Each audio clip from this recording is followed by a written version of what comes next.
You walked out of a meeting today feeling off, maybe even manipulated. You couldn't quite name what happened, but that's not an accident. You've probably just run into one of 10 manipulation tactics that show up constantly at work. And you probably already recognize at least 5 of them. This video is going to help you name them, because the moment you can name something, you gain real power to protect yourself from it. Let's start with the one whose name has become a household word, because it always works. Gaslighting is a control tactic used by a coworker or manager who rewrites a conversation in real time, calmly and persistently insisting that something you clearly remember never actually happened. This isn't a loud argument. It's a much quieter, sneakier kind of manipulation, and that's exactly what makes it so effective. The email is still sitting in your inbox, the meeting notes still say what you remember, and yet you're told you're remembering it differently. What started as a simple disagreement turns into a power play that erodes your trust in your own memory and perception. From the outside, it looks like an ordinary communication issue. From the inside, it's a slow, toxic erosion. The most dangerous part is that you stop trusting your own version of events before you stop trusting theirs. This rarely happens all at once. It builds in small doses over weeks. At some point, the goal stops being about remembering what happened. You're fighting to regain control over your own reality. So what should you do? Send a short recap email after important conversations. Take screenshots, keep notes, date everything. Trust your own memory. Keeping evidence isn't paranoia, it's clarity. If you're doubting yourself, tell a neutral person you trust. An outside perspective usually clears things up fast. Next is the manager who turns silence into a control tool after you make a mistake. Not minutes, not hours, days. They just leave you to guess how bad it's going to get. No email, no feedback, no explanation. Just a closed door and a status that hasn't changed since last week. This silence isn't neutral. It's a power dynamic built without a single word. And the message is clear. Figure it out yourself. Most people fill that communication gap with worst-case scenarios, rehearsing apologies for mistakes they're not even sure they made. When the silence finally breaks, the issue is usually way too small to justify all that tension. It might not look as obvious as gaslighting, but the effect is similar. Your trust in your own judgment weakens. Because the problem was never really about the mistake. It's about creating uncertainty, planting guilt, and making sure you feel exactly who holds the control in that relationship. So what should you do? Instead of waiting in the uncertainty, ask for clarity with a short, calm, written message. I'd like your feedback on this. When works for you? Set the timeline yourself and open the conversation. That takes back the control the silence was giving them. Then there's the coworker, who's made being bad at something into a habit. Eventually, you just want them to stop doing that task altogether. Reports come back full of errors. The shared calendar surprises them every single time. Somehow, tasks quietly migrate over to your desk. You end up doing the work, but they still get credit for trying. From the outside, this looks like a simple skill gap. But when it becomes a repeated pattern, it can turn into weaponized incompetence, a quiet manipulation and control tactic for offloading responsibility onto someone else. The most telling part is that this incompetence is often selective. They can outshine everyone in the client presentation, but somehow can't fill out a shared calendar without 3 follow-up emails. Bring it up, and you might get hit with a guilt-tripping dynamic, like you're being unfair to someone who's really trying. The boundary you should have set becomes invisible, and helping just this once quietly turns into a permanent responsibility. So what should you do? Put task ownership in writing and make it clear. When you do help once, say so out loud. I've got this one, but this isn't my responsibility. Set the boundary early and set it clearly. Now, the type every new hire is likely to run into in their first few weeks. There's a boss who buries you in praise, check-ins, and so much enthusiasm that you feel like you've joined some extraordinary club. They act like you're the best hire they've made in years. Then, around week 3, the messages slow down, the praise disappears, the attention fades. That warmth was never really about you. It was a tool for building trust fast, before the real expectations showed up. So what should you do? Treat that early intensity with some caution.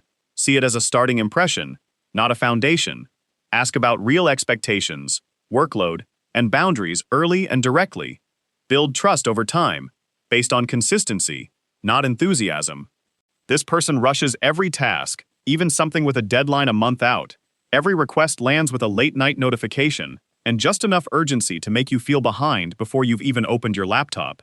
Repeated constantly, false urgency becomes a tool of control and pressure. The logic is simple. If everything feels urgent, you never stop to question whether it actually is. You just act. Fast, tired, a little on edge? That's exactly where the power balance starts to shift. And when this cycle runs long enough, people can start losing the ability to set their own priorities. Because when you're constantly putting out fires, there's no time left to stop, plan, and actually focus on what matters. The pressure normalizes and starts looking like an exceptional work pace. So what should you do? Instead of reacting automatically to every request, ask, does this actually need to happen today, or can it wait until tomorrow? Ask for prioritization. Not every message carries the same urgency. On the exact opposite end is the manager who keeps moving the goalpost. You finish the project early, great, now 3 more features are needed.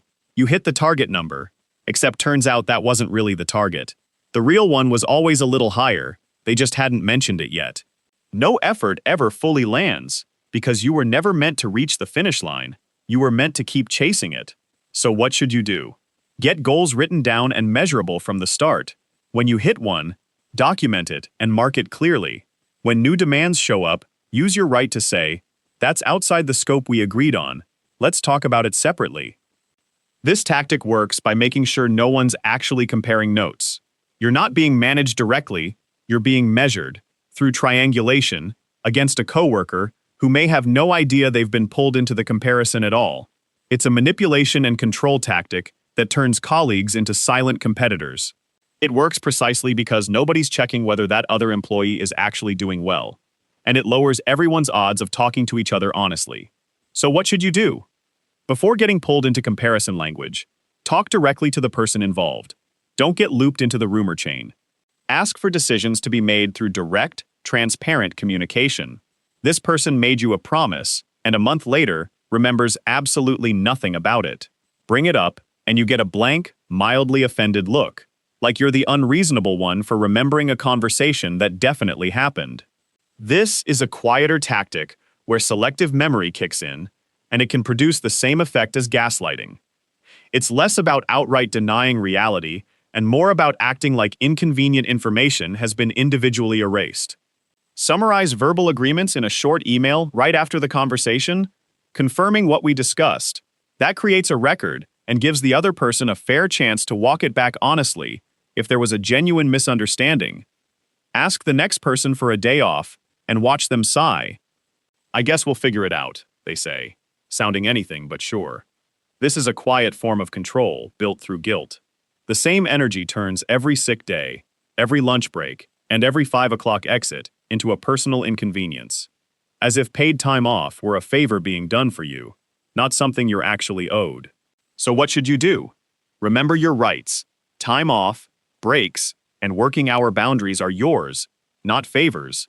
Keep the request short and clear, and don't add extra explanation or apology unless it's actually needed.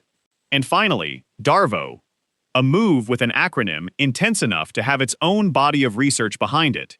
Deny, attack, reverse victim and offender. You raise a real issue, calmly, rationally, with evidence in hand. Within about 30 seconds, somehow, you're the one being accused of overreacting, being difficult, or making everything about yourself. The manipulation starts with flat denial, escalates into an attack, and ends with them positioning themselves as the victim and you as the offender. You walk out of the conversation having apologized for something you never actually needed to apologize for. The original issue is still sitting there, unaddressed, unresolved. So what should you do? Stay calm and steer it back to the actual issue. Without changing the subject, can we go back to what I originally brought up? Move the conversation to writing when you can.